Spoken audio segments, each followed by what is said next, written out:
call number 6 as we wait for the big dams to be completed.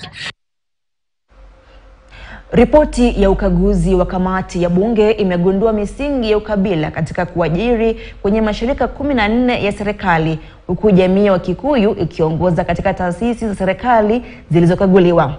Mwanahabari Grace Nganga anatudokezea ripoti hiyo inadhibitisha wazi kuwa hakuna kampuni iliyokidhi mahitaji ya 5% ya watu wanaoishi na ulemavu.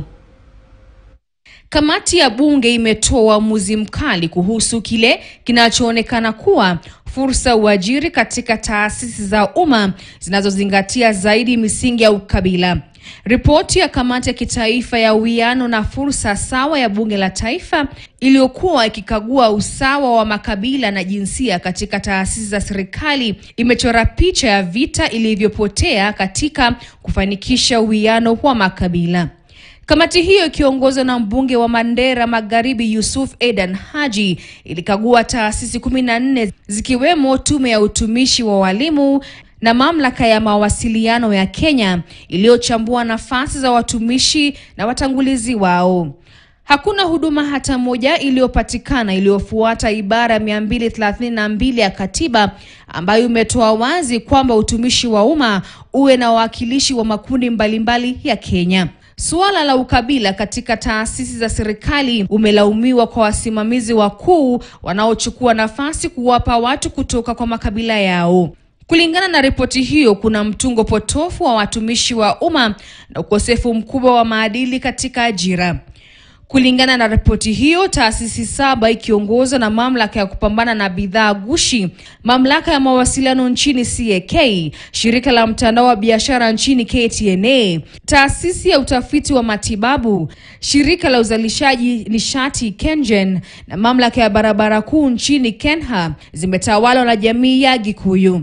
Mashirika ya tume ya walimu nchini TSC na shirika la NSSF yalifuatwa yakiongozwa na jamii ya Kalenjin, huku shirika la usafiri wa meli na masuala ya bahari iliongozwa na jamii ya Waluo. Chuo kikuu cha Pwani na mamlaka ya maendeleo ya Pwani yakiongozwa na Wamijikenda, huku shirika la utafiti wa bahari likiongozwa na jamii ya Kisii. Tume ya uwiano na utangamano wa taifa katika ripoti yake kuhusu uajiri katika taasisi za umma ilitaja uwiano wa moja kwa moja kati ya wakuu wa taasisi hizo na uwakilishi wa kabila.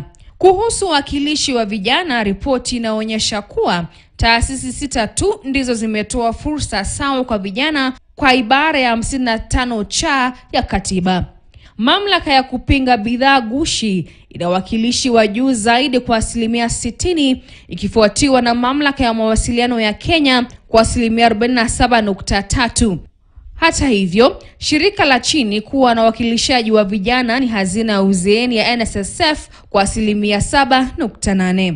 Kwa wakilishaji wa jinsia, angalau taasisi 12 kati ya 11 zimezingatia sheria 2/3 ya jinsia, isipokuwa katika shirika la kuzalisha nguvu za umeme la KenGen ikiwa na 26% tu ya wanawake.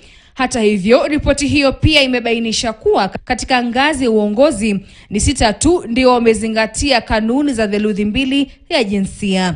Ukiukaji mwingine uliojitokeza ni kukosa kuzingatia walemavu nchini, huku hakuna shirika la serikali lililozingatia uhitaji kwa 5% ya ulemavu. Hata hivyo, NSSF inawakilishi wa juu zaidi wa 4.5%, huku laini ya taifa ya Kenya haina uwakilishi wowote.